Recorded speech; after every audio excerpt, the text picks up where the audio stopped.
माननीय। अच्छा सर, मैं ये फोटो समझाना चाह रहा हूं सर। इसमें ये जो बजट का जो हलवा है सर, ये बट रहा है, और इस फोटो में सर मुझे एक ओबीसी अफसर नहीं दिख रहा, एक आदिवासी अफसर नहीं दिख रहा, एक दलित अफसर नहीं दिख रहा मुझे। ये हो क्या रहा है सर? सर देश का हलवा बट रहा है सर, और इसमें 73% का एक है ही नहीं सर। ये आप लोग हलवा खा रहे हो और बाकी देश को हलवा मिल ही नहीं रहा है। ठीक है सर, 20 अफसरों ने बजट को तैयार किया, हमने पता लगाया है। 20 अफसर, शांत हो जाइए प्लीज सर। 20 अफसरों ने, उनके नाम मेरे पास है, अगर आप नाम चाहते मैं दे दूंगा। 20 अफसरों ने हिंदुस्तान का बजट तैयार किया है। मतलब हिंदुस्तान का जो हलवा है 20 लोगों ने बांटने का काम किया है। अब स्पीकर सर, उन 20 लोगों में से 90% लोगों में से 90% लोगों में से सिर्फ 2 हैं, एक माइनॉरिटी और एक ओबीसी, और इस फोटो में एक भी नहीं है। मतलब फोटो में आपने पीछे कर दिया, फोटो में तो आने नहीं दिया आपने, कोई नहीं आ सकता। और मैं चाहता था कि बजट में जाति जनगणना की बात उठे, जो पूरा देश चाहता है। 90% हिंदुस्तान जाति, 95% जाति जनगणना चाहता है। कौन चाहते हैं? दलित चाहते हैं, आदिवासी चाहते हैं, पिछड़ा वर्ग चाहता है, गरीब जनरल कास्ट के लोग चाहते हैं, माइनॉरिटी चाहते हैं, सब चाहते हैं, क्योंकि सब लोगों को यह पता लगाना है कि हमारी भागीदारी कितनी है, हमारी हिस्सेदारी कितनी है। मगर सर मैं देख रहा हूं सर, सरकार हलवा बांटती जाती है, और बांटता कौन है? वही 2-3% लोग, और बंटता किसको है? वही 2-3% लोग, और बाकी हिंदुस्तान 90% हिंदुस्तान देख। फाइनेंस मिनिस्टर मुस्कुरा रही हैं, कमाल की बात है। ये हंसने की चीज नहीं है मैडम, ये हंसने की बात नहीं है, ये जाति जनगणना है, ये जाति जनगणना है। इससे देश बदल जाएगा।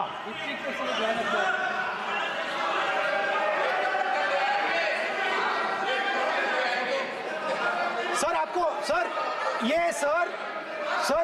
ये जो कमल सर जो पद्मव्यूह वाले हैं, उसको चक्रव्यूह को पद्मव्यूह भी कहा जाता है सर। जो पद्मव्यूह वाले हैं इनको गलतफहमी है, ये सोचते हैं कि देश के युवा, देश के पिछड़े लोग अभिमन्यु हैं। देश के पिछड़े लोग अभिमन्यु नहीं है, अर्जुन है।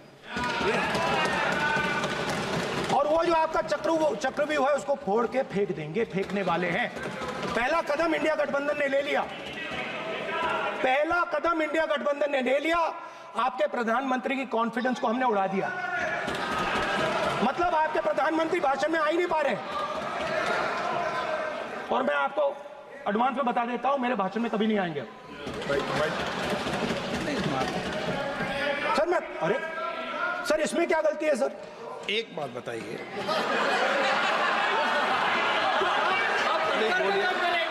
सर तो जो पद्मव्यूह वाले लोग हैं सर, जो कमल फॉर्मेशन वाले लोग हैं, उनको हिंदुस्तान का नेचर नहीं समझ आया।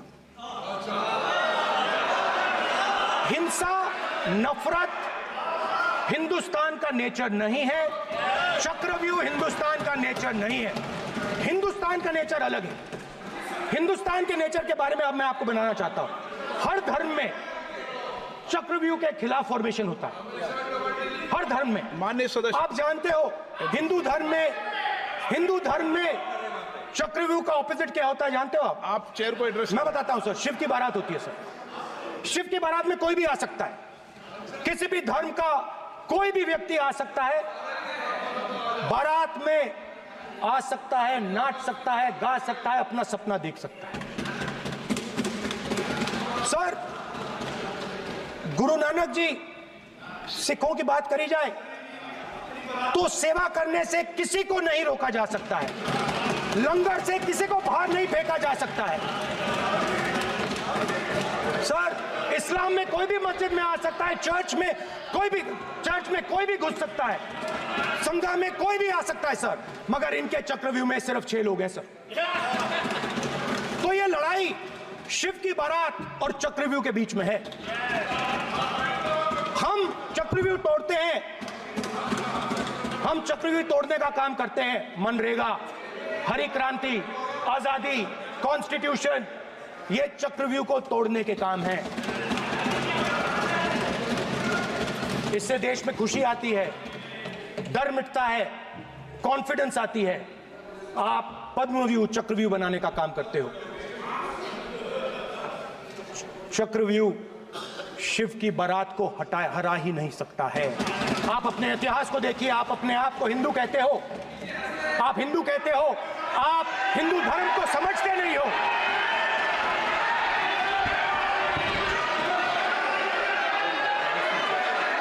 आप चक्रव्यूह बनाने वाले लोग हो। आपका Hindu bogus bogus. Speaker sir, तो अंत में मैं ये कहना चाहता हूं, अब शांत हो जाए, खत्म कर रहा हूं सर, घबराइए मत, डरो मत, डरो मत। स्पीकर सर,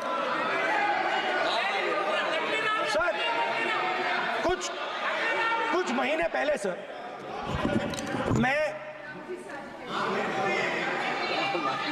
जो आपने चक्रव्यूह, स्पीकर सर, जो चक्रव्यूह बनाए गए हैं, नहीं, कोई अपमान नहीं किया, मैंने कोई अपमान नहीं किया, मैं कर नहीं सकता कभी, जिंदगी भर मरने तक मैं अपमान नहीं कर सकता। क्या बात कर रहे हो आप, क्या बात कर रहे हो सर? तो आपने ये छोटे छोटे चक्रव्यूह बना रखे हैं, मैं इनको समझने की कोशिश करता हूं अपने छोटे से तरीके से। कुछ महीने पहले मैं 6-7 घंटे बढ़इयों के साथ काम किया।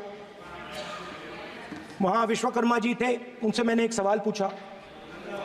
मैंने उनसे कहा कि आपको किस चीज से दुख होता है, किस चीज से आपको दर्द होता है? उन्होंने मुझे कहा, राहुल बात सुनिए, आपको समझ आ जाएगी, बात सुनिए, समझिए। सर इंटरप्ट कर रहे हैं सर, अब बोलिए, देखिए आप इतना इंटरप्ट करते हो और मैंने बोलते हो बैठे बैठे। आप तो पूरे भाषण में बेल में आ जाते हो, सवाल करते हो इंटरप्ट करने का। स्पीकर सर, तो मैंने विश्वकर्मा जी से पूछा कि आप यहाँ सालों से बढ़ाई का काम कर रहे हो, आप सालों काम पूरे देश में, अगर आप देखोगे मिलेंगे, ढूंढो, आपको अपने घर में नहीं मिलेंगे, पूरे देश में मिलेंगे, ढूंढो आप उनका जोर में। तो मैंने उनसे पूछा, विश्वकर्मा जी आपको दर्द किस बात का होता है, दुख किस बात का होता है? तो उन्होंने कहा, राहुल मैं ये टेबल बना रहा हूं, मगर राहुल जी कहा, राहुल जी अब कहा वो मुझे अच्छा नहीं लगा, मगर कहा सच्चाई है। तो उसने कहा, राहुल जी मुझे दुख इस बात का होता है कि मैं ये टेबल बनाता हूं, मगर जिस शोरूम में ये टेबल रखी जाती है उस शोरूम में मैं अंदर जा ही नहीं सकता। कुछ ही दिन पहले सुल्तानपुर के रास्ते पे मैं एक भाई के साथ, मोची भाई के साथ बैठा, उससे मैंने ये सवाल पूछा, आपको दुख किस बात का होता है? कहता है, राहुल जी मेरा सम्मान सिर्फ मेरे पिता ने किया था और किसी ने नहीं किया। तो मेरा कहना है सर, ये जो आपने चक्रव्यूह बनाया है, इस चक्रव्यूह से करोड़ों लोगों को नुकसान हो रहा है, दर्द पहुंच रहा है, और हम इस चक्रव्यूह को तोड़ने जा रहे हैं। और तोड़ने का सबसे बड़ा तरीका जिससे आप लोग डरते हो, कांपते हो, वो है जाति जनगणना। और जैसे मैंने कहा था कि इंडिया गठबंधन गारंटीड लीगल एमएसपी इस सदन में पास करेगी, वैसे ही मैं कह रहा हूं, आपको अच्छा लगे ना लगे, जाति जनगणना इस हाउस में, इस सदन में पास करके हम आपको दिखाएंगे।